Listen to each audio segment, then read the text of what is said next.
Welcome to the Heat versus the World podcast. And now, stand up and make some noise for your host, Joel Jacob.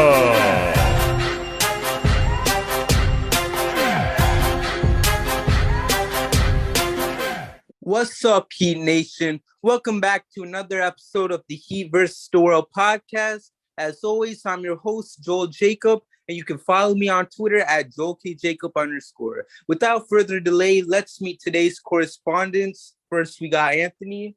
5 more to go, y'all. We got Kevin. Yo. And we got Orchard. What's up, Heat Nation? All right, so let's get right to it. Let's chat about this Game 6 win for the Heat as Jimmy Butler came to the rescue and helped Miami force a Game 7 with the Heat winning by 8. Leading the way for Miami, you got Jimmy Butler with 47 points. That's right, 47, y'all. 4 3-pointers, 9 rebounds, 8 assists, and 4 steals.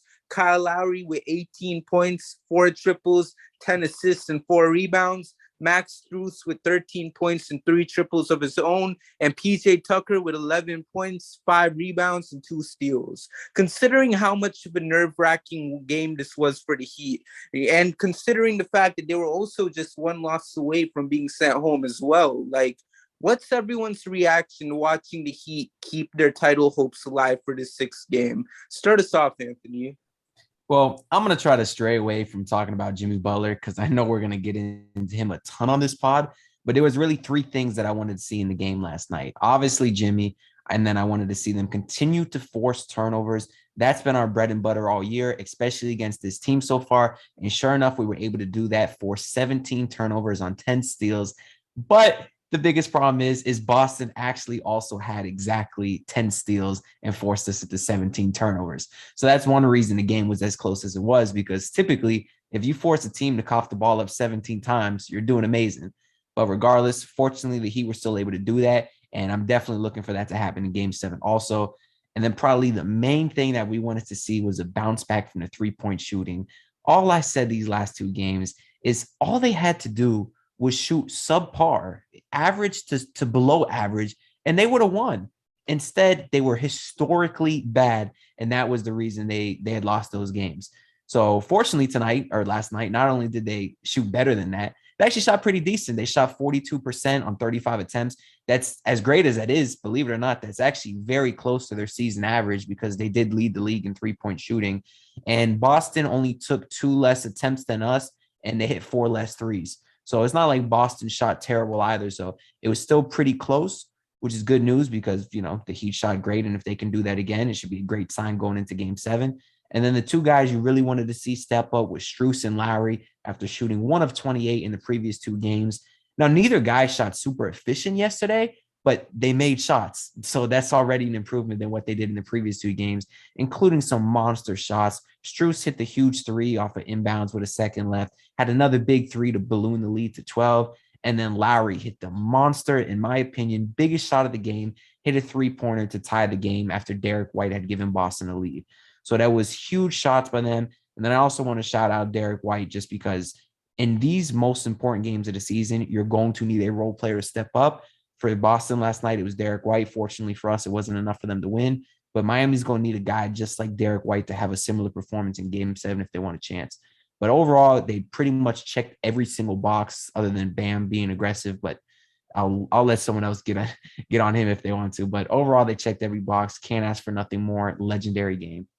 Right. And do not bring up Derek White again, because I almost got pissed off last night. Because if Derek White was really going to be the reason why our season was going to end, I don't know how I would be able to work with myself for these next few months. So thank God that aside from that game he had, we were still able to win.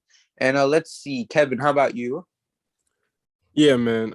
Obviously, it was a vintage Hall of Fame performance by Jimmy Butler, but I thought Anthony hit on our 3-point shooting. Max Strus coming alive in that second half was crucial. Him hitting that big-time shot with 2 seconds left on the shot clock where he pretty much just hoisted up from super deep with one hand really got him going.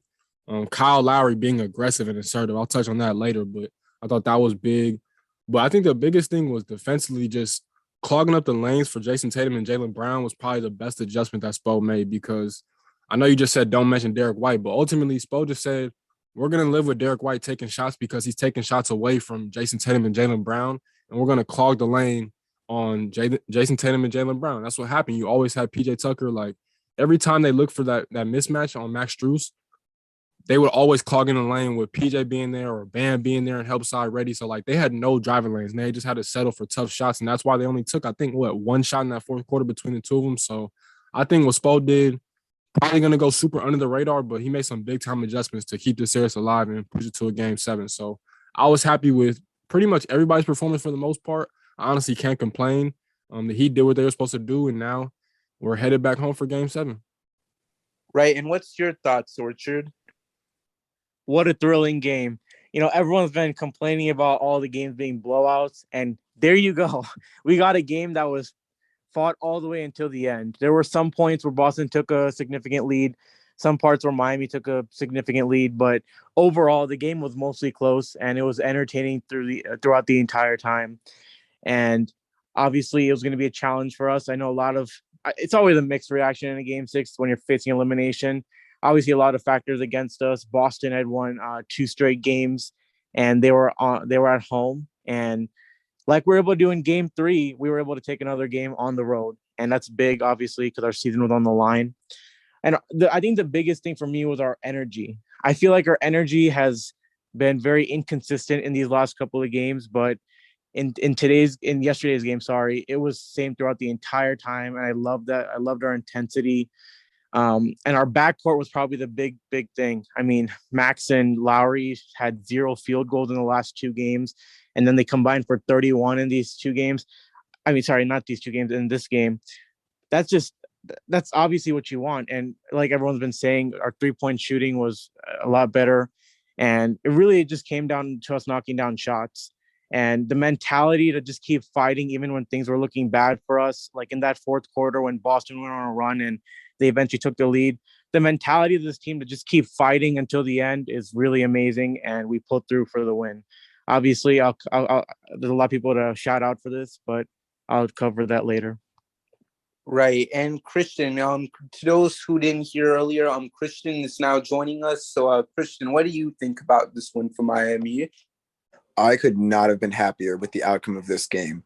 It was great to see Jimmy give us another one of those all-time Miami playoff performances. I think a couple things to note that were maybe a little different between games. I like the way Miami was shooting the ball. They definitely shot the ball with a lot more confidence. They were moving the ball better in offense. And of course, they were doing what they do best in getting steals and creating transition buckets.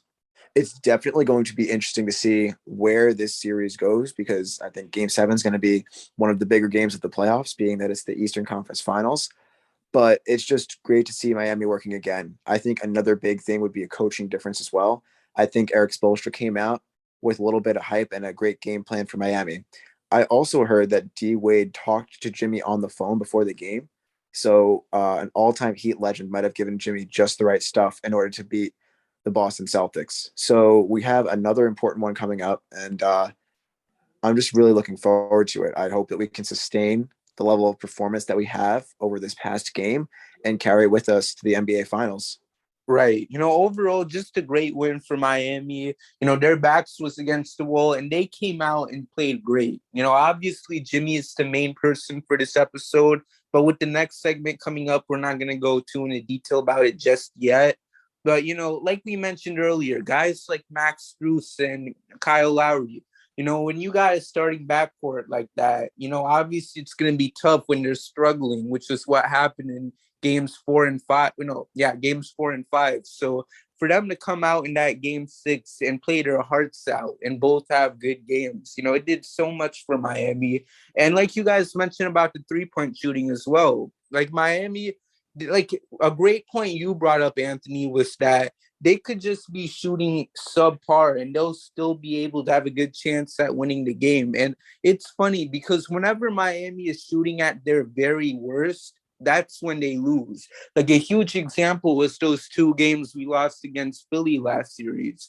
So overall, as long as Miami can just keep their 3-point shooting at an okay level, and hopefully that will be the case come this game 7, Miami should be fine. So, we covered all of that, and now it's time to talk about the man of the hour, the man of the game, the man of this pod, and that's none other than Jimmy Butler. So without further ado, let's get right to it.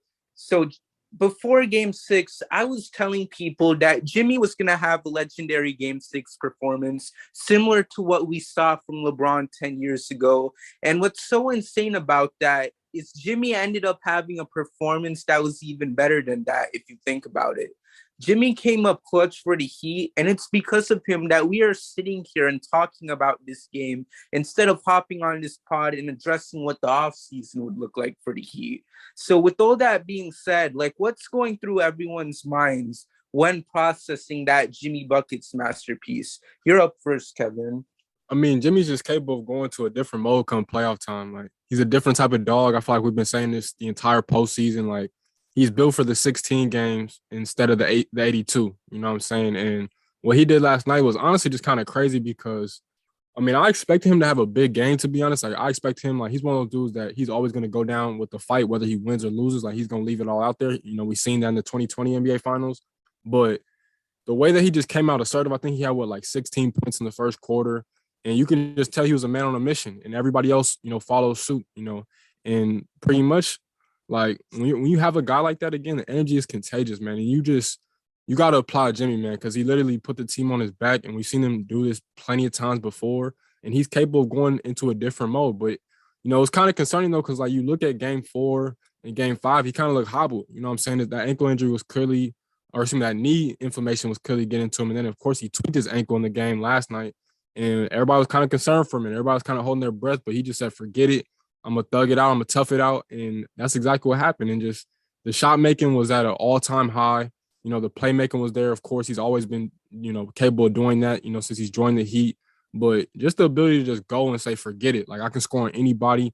I could be the best part on the court whenever I want to. And just to flip that switch is amazing because it's not too many guys that's capable of going into that, different mode, that other level, and channeling their inner beast like Jimmy Butler does, man. So, again, for him to have that type of performance, in that type of situation, facing elimination in a game 6 situation in Boston at the TD Garden, which is one of the most hostile environments in the NBA, that's a hell of a performance, man. That's going to go down as not even just an all-time, individual Heat player performance all time, but just one of the greatest individual player performances we've seen shoot in this century. You know what I'm saying? So, hats off to Jimmy Butler. And that's all I can really say, man. That man's a dog, and we've been saying it. So, shout out to Jimmy Buckets. I couldn't agree more. And how about you, Orchard? Jimmy G Buckets. The G stands for gets. I mean, obviously, the last couple of games, he has not looked like himself. And the one thing I love about Jimmy is that he makes no excuses. A lot of us were speculating that's his injury. It might as well have been his injury, but he doesn't care. His thing is about winning. Doesn't matter if you're hurt. If you're on the floor, you got to perform well. And he came into this game with a different mindset. He was aggressive throughout the entire game, unlike the other 2 games. I mean, you could just see it in the last couple of games that I barely saw him looking at the rim. He was looking to pass it.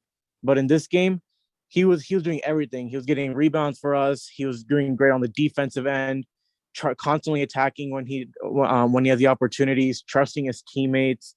And you can't ask for a better performance in an elimination game. And I can't really say much. I think Kevin kind of cleared a lot of what I wanted to say, but shout out to D Wade because whatever he said to Jimmy obviously had him in a different mindset this game. Right. And also, quick thing, shout out to Draymond Green as well, because, to anyone who missed it, the dude basically said that they were for sure going to play the Celtics. And although we don't have a for sure answer just yet, Miami wanted to make it clear last night that this series isn't over yet. So the fact that you out here saying, oh, yeah, we already know who we playing. Well, you better check your facts real quick because it looks like things might be a little different than what you expected. And let's see, Christian, you? This was an all-time great performance. I can't deny it. It's up there with LeBron's performance. He had 45, 15, and I think 6. Jimmy with the 47, 9 and 8. It was just fantastic. There are a couple of historic stats that I think people need to be talking about more. A couple pods ago, I compared Jimmy to MJ by mindset. The fact that Jimmy's a dog, he expects a lot out of his teammates. And while there isn't like as much compassion there, there's more of like, a pushingness and a willingness to get those teammates to perform to their highest potential. So I think that Jimmy, in a sense, while having that Jordan mindset, he said, well, someone's got to do something. So even though he was injured, he might have been fatigued, there were a bunch of things going on. He delivered a 47-point masterpiece. And Jimmy Butler became the second player in NBA history with multiple 40-point and 4-steal games in a single series. And the first person was Michael Jordan, 1988, first round. So Jimmy Butler is now putting up Michael Jordan numbers. Now, not to say, games 4 and 5, it was a little shaky. I think that there were some things that Miami definitely had to adjust. But game 6, Jimmy just came out on a mission, and that was evident. There's also another stat as well that Jimmy became the 8th all-time scorer for most points in an elimination game. And the guys ahead of him, you might have heard of a couple of these guys. Wilt Chamberlain had 56 and 53 in an elimination game. Sleepy Floyd, 51. 50 points from Jamal Murray and Wilt Chamberlain again in an elimination game. And Jimmy's just close there at number 8 with 47. So the fact is, when his back was against the wall and he was able to deliver, that's what's important. So I think we've been seeing great performances from Jimmy this whole postseason. The 45, 5-5 game, a couple of 40-point games, 36 points here. Jimmy, as everyone on this pod has been saying, as Kevin and Orchard say, is a 16-game player. So it's just really been wonderful as a Miami fan to watch him play this entire postseason. And it's going to be so great to see what he can deliver in game 7. Exactly. And you, Anthony? Now, I've always been on the fence about whether I wanted to have kids or not, but I finally decided that after last night, I will indeed have children one day, solely because I need to tell them about that performance from Jimmy Butler last night. I love what Orchard said about him not making any excuses. He wasn't, Lowry wasn't, Spoelstra wasn't. So many guys rely on excuse making so much. And as a fan, there's really nothing more frustrating. Like, can you imagine being a 76ers fan and listening to Doc Rivers talk? I honestly don't think I could do it. So I love when not only do they not make excuses, but they come out, they say they got to be better, and they back it up.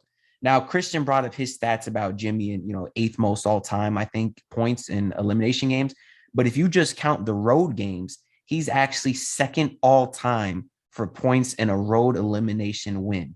That just crazy numbers. The amount of crazy stats out of that game last night are just endless. I've said it on countless pods this postseason. He's the definition of a max player. There's only a few guys that can do what he did last night. I would probably end the list at him, Giannis, LeBron, and Durant. And he scored from everywhere. There's not a single spot on the court that he cannot take over from. And when it comes to these close playoff games and you got to score in the half court, having a guy that can do that is invaluable. And when it comes to the postseason, he's a top 5 player, no doubt about that. Right. And, that's the thing with Jimmy, because, it's insane how he's still disrespected to this day, especially when you look at the fact that he was getting some slander from some people, specifically after these 2 losses that happened in game 4 and game 3. No, not game 3, game 5. I keep mistaking that. Like, Jimmy Butler has always been that dude. And it's so funny because you had Stephen A. Smith, who hops on First Take, talking about, oh, Jimmy Butler, he's not good enough to be the number 1. He could be the second best player on a championship team, but you can't rely on him to be the best overall. Like, what have you seen from this championship run that he's been on so far? This quest for wanting to get his first ring. Like, what have you seen from that so far that makes you think he can't be just that? I mean, come on now. If you want to argue that maybe he needs a little help to completely get the job done, that's one thing. But to say that he can't win a championship as the number 1 player is absurd. And he better not bring that up in future episodes of First Take, because they need to get that show canceled, as if it already didn't need to get canceled in the first place. Because Jimmy's been that guy That's something we've been saying in all these episodes, and he's continuing to prove himself. And when he goes out and has one of the best performances ever, going into Boston, playing against one of the most hostile crowds when it comes to these playoffs, going out there and having 47 points in a playoff game, when it's an elimination game, for crying out loud, and you're out here putting up these types of numbers. Like, you cannot honestly say that he's not a championship player, that he cannot be a championship number one guy at this point. Because if you are saying that, then you're honestly delusional and you're absurd, because whenever people have doubted him, he shows up and does his thing. That's all you could ever ask for. And it makes me so happy, because there was so much disrespect coming for him, especially in this season and stuff. People were saying, oh, he's not doing good. And then you had some people trying to say his contract was terrible. Like, just shut up and let the dude play. All right. Say whatever you want about the regular season, about how, oh, he didn't have a good game against so-and-so. Let me know what he does in the 16 games that are coming up come playoff time. And then we can have this debate about how good Jimmy Butler is, what he brings to the table, the things that make him special. Once we see all that, then we can have this debate. And we're not going to even talk about that fluke playoff run last year, because y'all know that man was tired. Y'all know he was exhausted, battling COVID and everything. So if anyone still has a problem with Jimmy, still thinks he isn't that guy, then guess what? Your opinion doesn't matter. You've had all this time to fully come to your senses and realize that he's been that dude and he's been him. And if you don't want to fully comprehend that, and now, like, you're honestly unteachable at this point, and there's no point at all trying to explain something like this to you, because it really is simple. It's not rocket science. I'm talking about a dude like Jimmy Butler and what he's been about since day one. Anyways, we can only rant about these clowns that want to trash Jimmy for so long, but overall, what a great game, and I'm so happy for him, and I can't wait, as you guys said, what he will do in come game 7. So moving forward, while we can talk about Jimmy all day, we should also talk about the improvements, because this was clearly not the same Miami Heat team that got blown out in the 2 games before game 6. So with all that being said, like, what are things that you guys believe the Heat fixed to come through with this victory? We'll begin with you, Orchard. Here's the thing. I feel like game 4 and game 5 were really different games. I'll just kind of list my main changes that happened, and then I'll kind of go individually into each game. I think the one thing was keeping the same intensity the entire game. There were so many moments in these last couple of games where we just went flat. And, like, for example, in the last game, Boston went on a huge run in the third quarter, and we just had no response for them. And that was a common pattern that was happening in these games. And eventually it was getting out of control to the point where Boston was able to have such a big lead that it was tough for us to come back. Maybe, like, I feel like in the last game, or not, sorry, 2 games ago, we were starting to make a comeback in the fourth quarter, but, like, if it's a 30-point lead, there's not much you can really do to catch up. And then, being more aggressive, most of our guys are being pretty aggressive. We're knocking down our shots.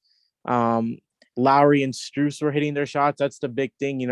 I mentioned earlier that they had 0 field goals in the last 2 games, and you can't have that from your starting backcourt. And it was obviously Strus struggled a little bit at the start, but once he hit that big shot as the shot clock was expiring, it got him going, and he had 11 of his 13 points in the second half. And then Kyle Lowry, I can't tell you how important he is to this team. He makes everyone's life easier, and we also need a shooting from him. Obviously, we've won plenty of games when he struggled, but in a playoff game like this, you need him to step up. And he was the first guy at the stadium practicing shots. He was locked in, and he definitely was able to show that in the game.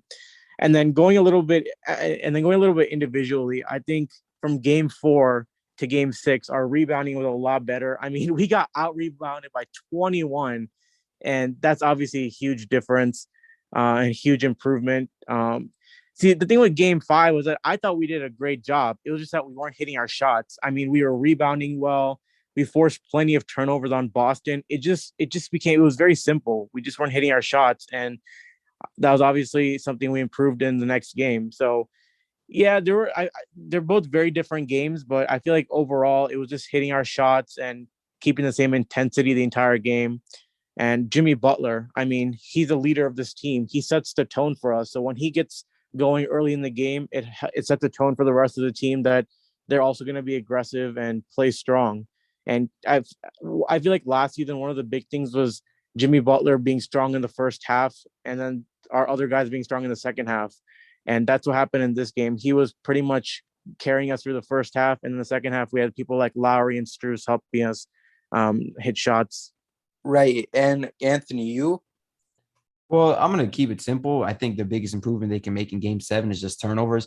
Like I said earlier, they had 17. That is the most by far in a game for them this series, making it even more shocking that they won. But other than that, I really got nothing. I mean, they shot the ball well. I'm not going to mention Bam because he is what he is at this point. You're not going to get much more from him offensively. Defense was great as always. They do got to do a better job closing out on threes. There was a couple of times it was either Horford or White in the corner, and Bam would run out and jump in the air and leave his feet. I don't know why. He's got to do better taking some choppy steps and kind of catching up to them because they had a couple of blow-bys and were able to get to the paint. But other than that, obviously defense was great. I got to give Tatum credit. I felt like most of the shots that he hit were pretty tough. But even when it mattered most, him and Brown only combined for 2 field goal attempts in the fourth quarter. I like the idea of Derek White beating you. A lot of people were getting annoyed saying, how can you let Derek White beat you? Well, you know what? If Derek White's going to shoot like that, then 9 times out of 10, you're going to lose the game. Obviously, fortunately, they didn't lose the game yesterday, but I don't expect to see that from him again. I like the idea of cutting off the head of the snake, and that's what Miami did last night. Right. And you, Christian? I think a lot of it came down to Miami playing their game a little better about getting the steals, getting out in transition. And eventually that's opening up opportunities for them on the floor. But as Orchard was saying, game 5, it was just really difficult, to watch because Miami wasn't hitting their shots. There were a lot of shots in game that I felt like they should be hitting, but they just weren't. They were rebounding the ball a little bit better, definitely playing better defense. But I think when it came down to it, aside from Jimmy just getting almost anything he wanted on the floor, it was just Miami hitting their shots. Their free throws were also sensational. 24 of 25 from the line is fantastic for a team, and they needed almost every one of those free throws. So it's good they were hitting. But aside from that, I think it's just, hitting shots. The Heat have the foundation. They have the framework to win. They have one of the greatest coaches of all time, and they have a really great roster around them. So if you're not going to hit your shots and go 32% from the field and 16% from 3, that's not going to help you at all, especially game 4 when they shot better from 3. They shot 30% from the field game 4, but 39% from the 3-point line. That's not really going to help you. You really need to have a decent, probably at least 40% shooting from the team and just, a well-balanced defensive effort. So once Miami kind of started hitting their shots and got into their groove, it definitely made it a way easier game for them because it opened up more opportunities for other players. So I think it just came down to shot making more or less. Right. How about you, Kevin? To me, it's simple. I think the biggest improvement made from game 4 and game 5 is that Kyle Lowry finally decided to be aggressive and assertive in the first half and not wait until the third and fourth quarter to start putting up shots. Like, as a point guard, when you're watching your entire team struggle and not being able to knock down shots, eventually you have to tell yourself, like, okay, I'm not going to pass anymore and I'm going to just try and get buckets. Like, it was a play, I want to say in game 5, and he made like a nice move on his defender. He got right to the rim, and then he threw the ball to Jimmy for no apparent reason, and Jimmy smoked the layup, but he had an easy layup for himself, and I was just like, why would he do that? Like, Kyle being aggressive opens up everything for everybody else, for Jimmy, for Max Strus, for Bam, for everybody to get easier opportunities. And we saw that last night. When he actually decides to shoot and actually is serious about it, he makes the Celtics defense actually work because for the rest of these games, the other 5 games of this series, every time Kyle Lowry's coming off of a screen, they're literally not even paying attention to him because they know he's going to pass it every single time. But when he's actually coming off that screen and being aggressive, it makes everything easier for the Miami Heat offense. And that's why I was so glad to see that because he's that guy. A lot of people love to chirp on Bam because of his contract and because they think he's the next Heat lifer and all that thing. I understand that to a certain extent, but nothing against Bam. But I've been saying, like, Bam's not I wouldn't consider Bam a scorer. And that's why I don't like when people put that on him, because he's never been a scorer. You go back and watch Bam when he was in high school. He's not a scorer. He's a really good big man. And some nights he can have games where he had, what was that, game 3, I think, big time performances like that. But that's just not him consistently. And so for Kyle, this is what I expected from him, because we have all the weapons. I don't need him to score 20. I think he had 18 this game. I don't even need him to do that. Just be solid and be aggressive. And when the shots are there, take them. That 3 that he hit in the fourth quarter to tie the game up at, I think, 97 was huge. You know what I'm saying? But he had every single bucket he scored last night was pretty much a big-time bucket. It was a momentum-shifting bucket. And I honestly thought that was the biggest thing. And I also mentioned, too, like clogging up the lanes and living with Al Horford and Derek White jumpers were big, too. And to take away opportunities for Jason Tatum and Jaylen Brown, that was huge. But I think the biggest thing, man, was simply just Kyle Lowry being more aggressive, because, again, it makes life easier for the rest of his teammates. And you've seen the Heat offense looked a million times better when he's actually being assertive and aggressive from the jump and not waiting until the second half to start to get things going and put up bricks, when it's too late. Right. Overall, the Heat, this was just simply not the same team that we saw in Game 4 and Game 5. They were ready. They knew the agenda. They knew that this was the time to act up or their season would be over. And they just rose to the occasion. Everyone did their thing. Obviously, as you guys brought up, there's the whole commotion regarding Bam, not being able to get much buckets. But still, even with him, he was great on defense like usual. So everyone just tried to come in and do their thing. And that's what helped us, especially with that starting front court. Like you mentioned, Kevin, you had the fact that Kyle went and made that game-tying 3 to tie it up at 97. And then you had Max Strus, who I know someone mentioned earlier, had that great triple where he made with the shot clock being at, I think, like 1 second. This team, you look at everything they went through so far and seeing how much they had struggled in the games prior. Like, they knew the assignment, they knew the agenda, they knew that the time was now. Like, if they want to go and win a championship, they need to take care of business. And that's what they did during this Game 6. And you love to see it. And hopefully they keep that energy running for Game 7, because we know Boston's going to be hungry. They're going to do whatever they can to win that game, because this is a team that's been wanting to go to not to the conference finals. They've already been there, but to go back to the NBA finals for the first time in 12 years. So Miami has to be ready, and I know they will be come Game 7, because seeing the way how they showed up and basically said our season is not going to end like this. This team, like, I'm telling you, I'm just excited to see what's left. And hopefully, if God is willing, by the end of Game 7, we get to see more of this team do their thing. Anyways, we talked a whole segment of no Jimmy Butler. Well, I know we brought him up here and there during this past segment, but even then, to have a whole segment that's not dedicated to him yet again is kind of insane, because come on, like, he is the man of the hour, man of the pod, man of the whatever. He's the man of everything right now after that game he had. So it's only right that we shift the focus back to him. And that's by looking at our Miami Heat stat of the game.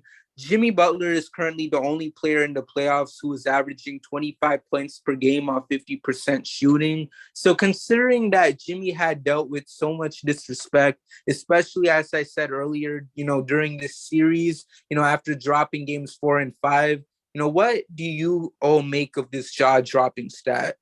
Give us your thoughts, Anthony.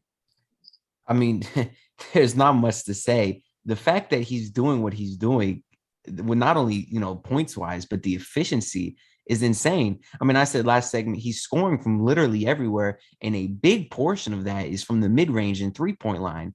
So to be over 50%, especially coming from a guy that can't shoot, where does that come from? He's literally doing the type of thing that, we all said at the end of the season, and we see the video of him working out, shooting threes, and we say, oh, if we can get a Jimmy Butler that can shoot threes, this team's going to be unstoppable.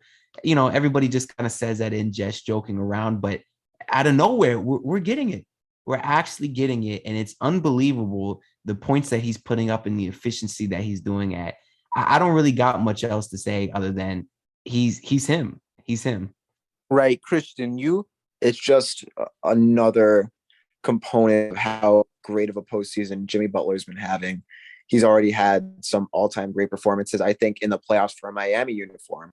I think in the single postseason, he's got the most, I think, 40-plus point games for Miami, or I think overall the most 40-plus point games for Miami in a postseason. So arguably he could be called one of the greatest postseason, or if not the greatest postseason performer for Miami Heat. But it is ridiculous that he's taking all these different shots, from the mid-range, from the three, and he has that efficiency. So I think that's a major component on Miami's success this postseason. And again, it's just a testament to him as a player. He's able to turn it on when he needs to.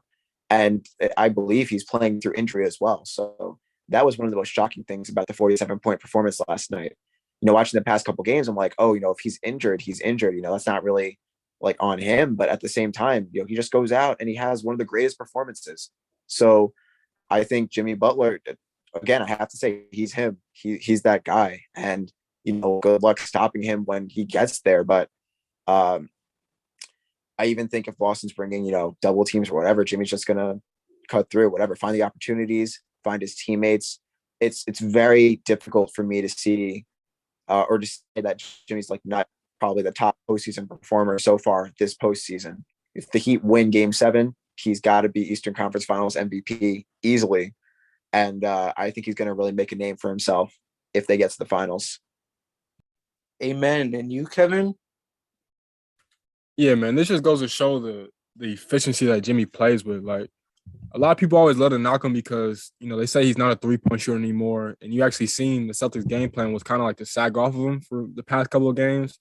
But, again, in the postseason, like, he takes his game to another level. In the regular season, he barely even shoots three. I just seen he attempted 2 this year, but I think that's like the most he's had in his entire career. Like, he barely even shoots threes in the regular season. I know you guys probably know it was plenty of regular season games where he didn't even attempt to shoot a 3. So, like, you can't take it too seriously. But come playoff time, like, again, he just goes to a different level, man. And he's way more locked in. I think he shot, 16 to 29 or something like that in this game. Like, that's unheard of for a dude that they say can't shoot and this and that. He had wrist surgery a few years ago. That was kind of under the radar. But, a lot of people thought he lost his jumper after that. But it's still there. You know what I'm saying? Obviously, he had 4 threes in this game. And, again, for him to just come out and continue to put on performances like this, at, shooting at this clip and just being this efficient, it's amazing because there's only a handful of guys in the NBA that are capable of putting up numbers like this. And so, Heat fans, you guys are spoiled. I hope you guys know that. Dwayne Wade bless you guys. He's still blessing you guys. And understand that Jimmy Butler is and has always been that dude. And it's really just as simple as that. And that performance, again, was legendary.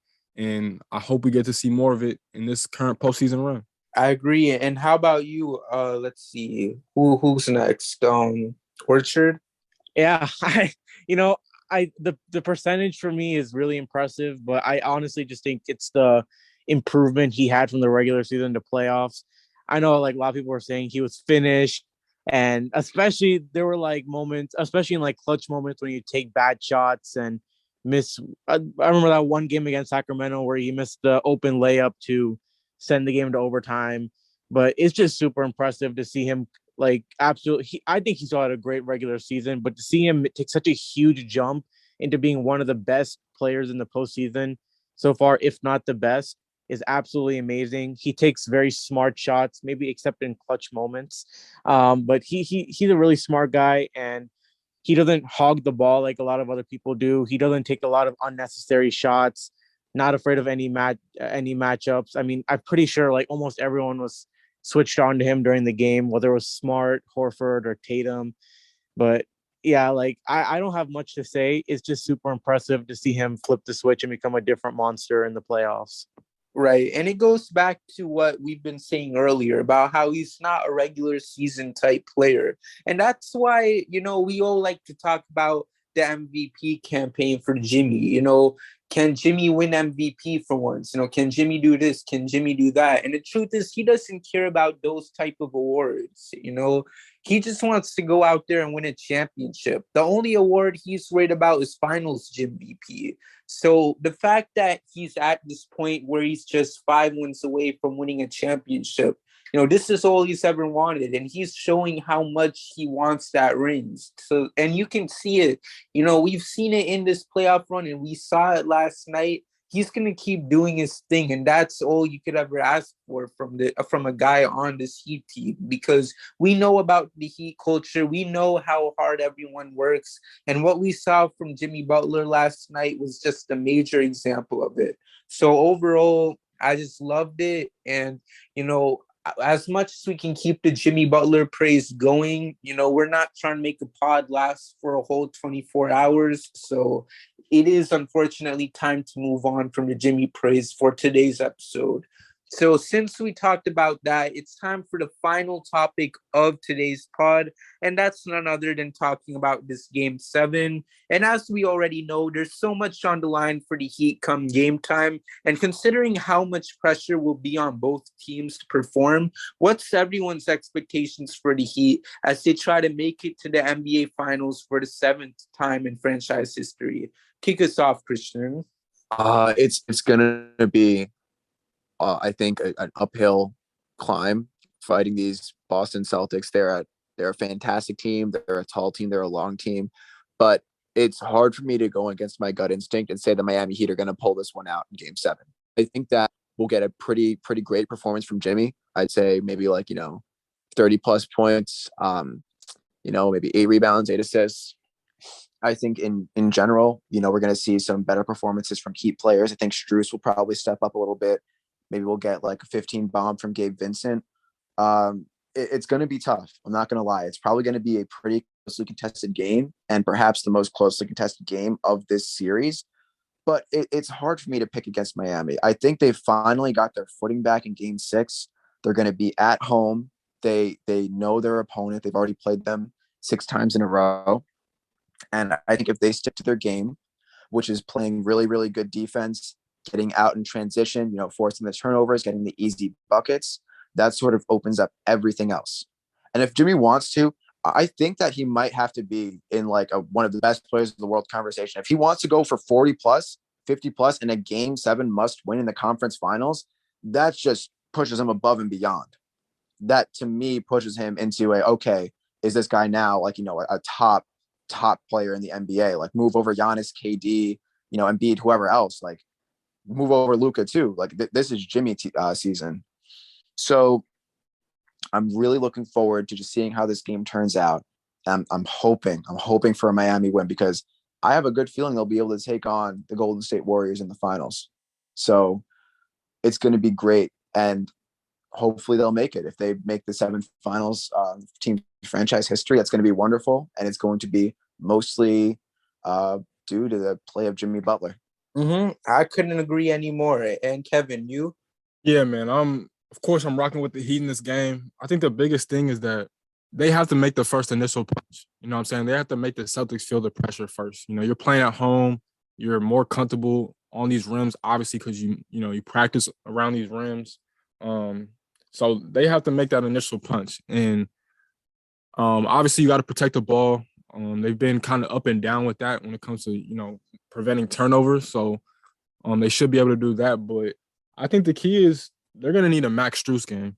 I think that's the key. I've been saying Max Strus is the key because he, just like Kyle Lowry, his shot-making ability, same with Duncan Robinson, opens up a lot for this Heat offense. And I think if Max can make, I want to say 4 to 6 threes, that could be a game changer. You know what I'm saying? That could literally win the game for the Heat just off that alone. So I think Jimmy Butler's going to be him. Bam should be otherworldly defensively. The concerning thing is, though, if we're being honest, the Celtics have been really, really good coming off a loss. They've been phenomenal every single time they've lost in these playoffs. But I just think this Heat team is built different. That's why I think they're going to win this game. I expect Tatum and Brown to kind of adjust. I expect Ime Udoka to do the same thing. But I just trust the Heat a little bit more playing on their home court.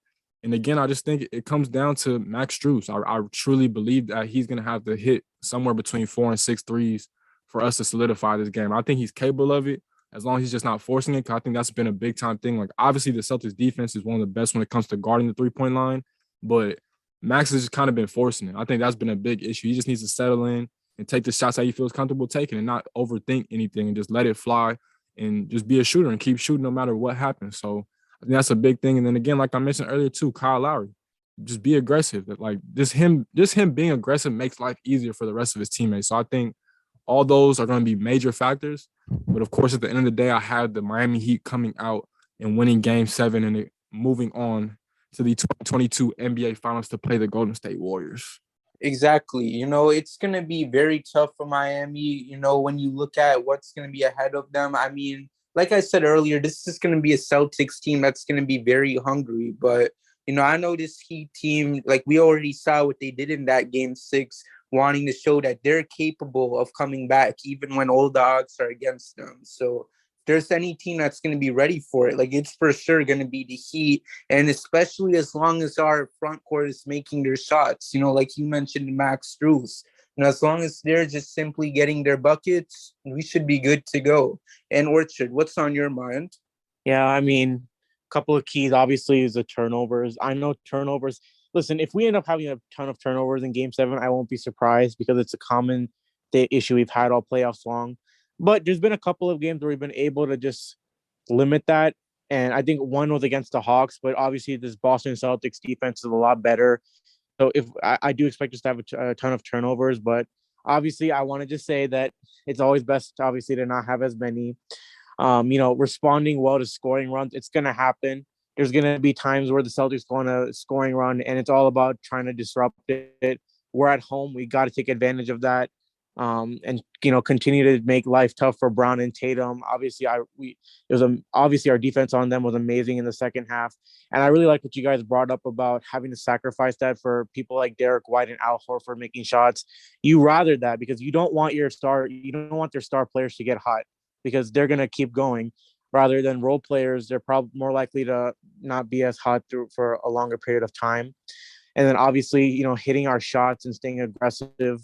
Lowry, Strus, hopefully Tucker hits his shots too. And I think the biggest thing is staying really disciplined on defense. I mean, obviously, I think it's pretty obvious to me that the officials are looking to blow the whistle as if there's even a tiny bit of contact. So, trust each other on defense and have your hands up, man. It's going to be tough trying to not get called for a foul. And you just got to keep the mindset right throughout the entire game. Mm-hmm. And you, Anthony? Last night, Game 6, just under 5 minutes to go, Derek White hit a monster triple to give Boston the lead. He had a huge 4 threes fitting to match his huge 4 ahead. But guess what? It wasn't enough. Spoelstra called timeout as Boston was celebrating on the sidelines as if they had already won the game. Marcus Smart and Peyton Pritchard were pinching their fingers together to demonstrate how extremely close they were, but it was all for nothing. Lowry hit the huge 3, and Hemi, Jim VP, Jim Reaper, G Buckets went off to leave the national media shook. We all know what Draymond said, and even ESPN spent the pregame doing a Celtics versus Warriors final preview. I don't know what type of garbage that was, but now that a Game 7 is a reality, all the national media is left sitting there stunned like they are actively rooting against the Heat, and I love it. Miami loves it. That's when this team is at their best. Through adversity, we fight. Let's go. Expect Miami to win by 36 and Max Strus to drop 54 points. My gosh, I don't know. Last time you said it, we did take the L, so I'm a little worried about you saying it again. Why was I know you was gonna bring that up, Joel? Why did I don't know, man. I'm sorry. Like, I'm just saying, like, I cannot have any jinxes right now. Like, I'm feeling superstitious to the max. So I just cannot have any sort of jinx come at this team. So instead of 54, I'll just have him say that you only expect him to drop 15 points. Just because 54 is probably gonna jinx us. No right? guts. No, because come on, the dude went and missed 16 threes after you said that. Fine, fair. So he'll have hopefully 15 points. So shout outs to you, Max. All right. So anyways, we talked so much on today's episode that before we close it out, make sure to check out our Twitter and Instagram page at HVTW Podcast while checking out our website at hvtwpodcast.wordpress.com. That way you still have access to 24/7 Miami Heat content, even when we're not recording a new episode. Also, we hope you guys enjoyed today's episode because we'll be recording a new pod after every playoff win for the Heat, meaning that if God God is willing, we'll have at least 5 more episodes to record before we officially end season 2 of Heat vs. the World. Anyways, thank you for tuning in to today's episode of the Heat vs. the World podcast, and we'll see you guys soon with another episode. Hit my music because we out. Thank you for listening, and we'll see you next time with a brand new episode of the Heat vs. the World podcast.